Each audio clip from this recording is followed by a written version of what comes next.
Hello friends, welcome to Bengal flavours. তো এটা হচ্ছে আমার 7 মাসের স্বাদের ভিডিও। তো আমি যখন এটা এডিটিং করছি তখন প্রায় 9 মাস চলছে আমার। তো এই ভিডিওটা কবে দেব আমি জানি না, আদৌ দিতে পারবো কি না সেটাও বলতে পারছি না। তবে তবুও আমি এটাকে রেডি করে রাখছি, যদি কোনো দিন দিতে পারি বা না হলে আমার কাছে এটা থেকেই যাবে। তো এই ভিডিওটা হচ্ছে মার্চ মাসের 20 তারিখে, যেদিন আমার নিয়ম অনুযায়ী 7 মাসের স্বাদ ছিল। হাজব্যান্ড বাড়িতে না থাকায় এটা 24 তারিখ রবিবার দিন আমাদের অনুষ্ঠানটা হয়েছিল। বিভিন্ন রকম নিয়ম ছিল। প্রথমে হলুদ মাখিয়ে স্নান করে আনেছিল, তারপরে এদের একটা নিয়ম ছিল চুষি পিঠে কাটা। এটা হচ্ছে সিমাই পিঠেও যাকে বলা হয় সেটা। এটা দেখে ছেলে না মেয়ে, লম্বা হলে ছেলে, যদি গোল হয় একটু মানে বেঁকে টেটে যায় তাহলে মেয়ে, এই ধরনের কিছু একটা নিয়ম আছে, আমি ঠিক জানিও না। তো দেখুন সেটাই এখানে কাটা হচ্ছে। আর এই শাড়িটা আমার শাশুড়ি মা দিয়েছে, এটা একটা ঢাকাই। আমি বলে দিয়েছিলাম যে আমি ঢাকাই পরবো। তো কেমন লাগছে অবশ্যই আমাকে জানাবেন। আর এরপরে দেখুন সেই নড়া প্রদীপ এইসবের একটা নিয়ম আছে, তো আমি তুলেছিলাম নড়া। তাই এই দেখে সবাই খুবই আনন্দিত।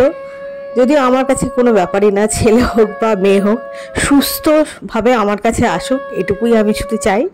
তো মা 7 রকম রান্না করেছিল আর সেটাই আমাকে বরণ করে তুলে দিচ্ছে। তো প্রথমে প্রদীপ দিয়ে একটু আমাকে ঘুরিয়ে দিয়ে তারপরে পায়েস খাইয়েছিল। আমার মাও এসেছিল, আরও 2-1 জন ছিল। তো এই দিনই আবার আমার বাপের বাড়িতে আমার ভাইয়ের বউরও স্বাদ ছিল, যেহেতু একদিনে ডেট পড়েছিল।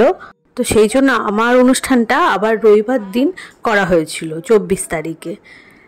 তো দেখুন মা খাইয়ে দিচ্ছে এখানে, মা আবার পরে একটু পায়েসও খাইয়ে দিয়েছে। আর এদের বাড়ির আরেকটা নিয়ম আছে, সেটা হচ্ছে কোনো বাচ্চাকে কোলে নিয়ে 3 বার খেতে হয়। তো আমি এখানে সেটাই করছি। তো এ হচ্ছে আমাদের ছোট্ট পুচকু। তো ওর মুখে আবার একটুখানি পায়েস আমি তুলে দিচ্ছিলাম। কিছুতেই শান্তভাবে থাকবে না, দেখতেই পাচ্ছেন কিভাবে নড়াচড়া করছিল। তো যাই হোক, ওর মুখে একটুখানি পায়েস আমরা দিয়েছিলাম। তারপরে আমি টেবিলে বসে খেয়েছিলাম, যেহেতু নিচে বসে খাওয়া এই সময় অনেকে সম্ভব ছিল না। তো তারপরে আমি শেয়ার করছি আপনাদের সাথে ওই দিন আমার জন্য কি কি রান্না হয়েছিল। তো আমি বলে দিয়েছিলাম আমার যেগুলো ফেভারিট সেগুলো করতে। এখানে দেখুন বিভিন্ন রকমের ভাজা আছে, ইলিশ মাছ, পটল, চিংড়ি, আলু, আর এটা ছিল পোস্ত বাটা, টক ডাল, মাছের মাথা দিয়ে পুঁই শাক, নেহেরে মাছের চচ্চড়ি, কাতলা মাছ, পায়েস, এই চুষি পিঠে আর চাটনি। আর এদেরকে ছিল 7 রকম মিষ্টি। আমার ভাইয়ের বউর স্বাদে গিয়ে আমরা কিছু ফটোশ্যুট করেছিলাম, সেগুলো আপনাদের সাথে শেয়ার করলাম। আর ভিডিওটি ভালো লাগলে অবশ্যই লাইক করবেন। Thank you.